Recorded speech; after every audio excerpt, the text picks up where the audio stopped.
POCSO சம்பந்தமாகவும் இன்னைக்கு கூட்டத்தில் முக்கியமாக பொதுத் தேர்வு சம்பந்தமாக எந்த அளவுக்கு நாங்கள் முக்கியத்துவம் கொடுத்து நாங்கள் வந்து இதில் ஆலோசனை செய்தோமோ அதே மாதிரி போக்சோ சம்பந்தமாக இப்போ இந்த மாணவர் மனசு பெட்டியின் மூலமாகவும் இன்றைக்கி இந்த 14417 நம்பர் மூலமாகவும் அந்த விழிப்புணர்வு ஏற்படுத்தப்பட்டு எனக்கு யாரும் ஒரு பயம் இல்லாமல் அச்ச உணர்வு இல்லாமல் தொடர்ந்து நாங்கள் எங்கெங்கெல்லாம் தவறு நடக்க துணிஞ்சு இன்றைக்கி சொல்லிகிட்டு இருக்கிறாங்க. ஆனால் இருந்தாலும் ஆஃபீஸர்ஸாக நாம் அந்தந்த மாவட்டத்தை சார்ந்திருக்கின்ற ஒரு தலைமை ஆசிரியர்களாக இருந்தாலும் அங்கே இருக்கின்ற பிஓ டிஓ சிஓ லெவலில் ஒரு புகார் வருது அப்படின்னு சொன்னால் நாம் எப்படி ஆக்ட் பண்ணணும், இமீடியட்டாக நம்ம என்ன செய்யணும், அதுக்கான டிசிப்ளினரி குழு நம்ம என்ன ஆக்ஷன் எடுக்க போகிறோம், துறை ரீதியாக நம்ம என்ன ஆக்ஷன் எடுக்க போகிறோம்.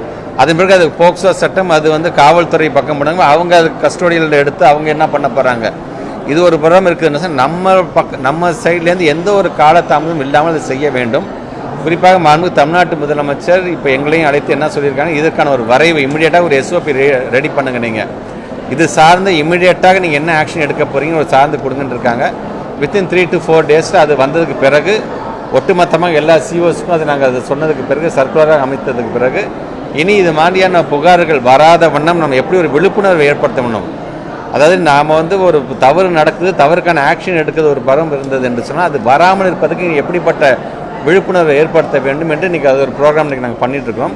கல்வியாண்டு ஜூன் மாதம் கல்வியாண்டு வரும்போது எப்படி 1 வீக்குக்கு வந்து நிறைய அந்த NGOs மூலமாகவும் காவல்துறை நண்பர்கள் மூலமாகவும் சோஷியல் வெல்ஃபேர் டிபார்ட்மெண்ட் மூலம் நம்ம வந்து தொடர்ந்து ஒரு விழிப்புணர்வு ஏற்படுறோமோ கூடுதலாக இது சார்ந்தும் எப்படி அதை நம்ம தெரிவுபடுத்த போகிறோம் என்கின்ற விதத்தில் ஒரு ப்ரோக்ராம் நாங்கள் செய்ய போகிறோம். நாங்கள் அது ஒரு மாஸ் அவேர்னஸாக அது கண்டிப்பாக நான் கொண்டு வரோம்.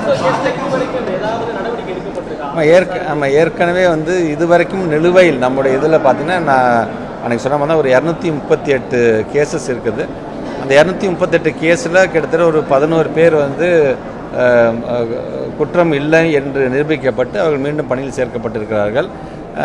கிட்டத்தட்ட ஒரு 7 பேர் வந்து இறந்தே போயிட்டாங்க, ஜுடிஷியல் கஸ்டடியில் தனியாக இருக்கிறார்கள். இந்த மார்ச் மாதம் 10ஆம் தேதி போல் ஒரு 56 பேருக்கு ஃபைனல் ஆர்டர்ஸே வரப்போகுது. இது இல்லாமல் ஒரு 50க்கும் மேற்பட்டவர்களுக்கு ஸ்க்ரூட்னி ப்ராசஸ் இப்போ போயிட்டுருக்கு. ஸோ எதுவுமே நிற்கலை. என்னென்ன புகார்கள் வருது அது சார்ந்து தவறு செய்தவர்கள் யாராக இருந்தாலும் எந்த பள்ளிக்கூடமாக இருந்தாலும் அதற்கான ஆக்ஷன் நம்ம இறங்கிட்டோம். அதனால் யாரும் பயப்பட தேவையில்லை. உங்களுக்கான அந்த பாதுகாப்பை உறுதி செய்ய வேண்டியது அரசாங்கத்தினுடைய கடமை. தவறு என்று வரும்பொழுது அது எப்படிப்பட்ட தவறாக இருந்தாலும் இமீடியட்டாக அதுக்கான ஆக்ஷன் எடுக்க வேண்டும் என்ற விதத்தை நான் செய்து கொண்டிருக்கிறேன். சார் ஒரு சின்ன கேள்வி, இந்த புதிதாக மாவட்டங்கள் பிரிச்சாங்க சார், செங்கல்பட்டு, கள்ளக்குறிச்சி, தென்காசி மாவட்டங்கள் பிரிச்சிருக்காங்க. அதில் தேர்வுத்துறைக்கு வந்து இந்த AD போஸ்ட்டு வந்து வேக்கண்டாக இருக்குது. அப்புறம் அதுக்கு வந்து அலுவலகம் திறக்கலை. இப்போ அதுக்கு வந்து ஏற்பாடுகள் எதாவது செய்யணும். இப்போ நம்ம தேர்வுன்னு வரும்பொழுது இப்போ நமக்கு அதிகாரிகளை பொறுத்த வரைக்கும் எல்லா இடத்துலையும் நம்ம தயார் நிலையில் தான் இருக்கின்றோம். இப்போ நீங்கள் இந்த போஸ்ட் கிரியேட் பண்ணுறது ஒரு பக்கம் இருக்குன்னு சொன்னாலும் அந்த போஸ்ட் கிரியேட் பண்ணாத விதத்துலையும் நாங்கள் அதுக்கு தகுந்தாப்புல எக்ஸ்ட்ரா அதிகாரிகளை போட்டு தான் பண்ணுவோம். ஏன்னா இன்சார்ஜாக இப்போ நீங்கள் சொல்ல மாதிரி போஸ்ட் வர்றது வரைக்கும் இந்த இன்சார்ஜ் இவங்க வந்து அங்கே வேலை பார்க்க போகிறார்கள். ஆனால் நீங்கள் சொன்ன மாதிரி புது மாவட்டத்தில் இதெல்லாம் முடிந்ததுக்கு பிறகு இந்த தேர்வு எந்த ஒரு தடையும் இல்லாமல் இதை முதல்ல நடத்தி முடிச்சதுக்கு பிறகு நீங்கள் சொல்வது மாதிரி அந்தந்த மாவட்டங்கள் புதிதாக தொடங்கப்பட்ட மாவட்டங்கள் தேவையானதை கண்டிப்பாக நாங்கள் போடுவோம்.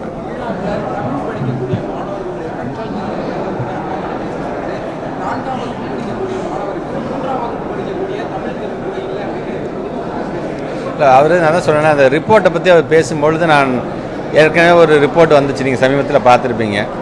முன்னாள் கல்வி அமைச்சர் அண்ணன் தங்கம் தென்னரசன்ட்டு நான் பேசியிருந்தேன். நான் என்னென்ன இந்த 2 வருஷத்துக்கு ஒரு தடவை இந்த மாதிரி ரிப்போர்ட் அவங்க கொடுத்துட்டே இருக்கிறான்னு. தம்பி இது காலங்காலமாக இது உங்களோட வேலையே இதுதான். சொல்லப்போனால் நம்மளை காட்டிலும் பீகார் மாநிலம் தான் சிறப்பாக செயல்படுது என்று சொல்லுவார்கள். ஆனால் நடைமுறையில் அப்படி தான் இருக்குன்னு நீ நினைக்கிறியா அப்படின்னு கேட்டார் அவர். அந்த மாதிரி அந்த கொடுக்கக்கூடிய தரவுகள் அவங்க இஷ்டத்துக்கு நீங்கள் சொல்லிட்டு போயிடலாம்.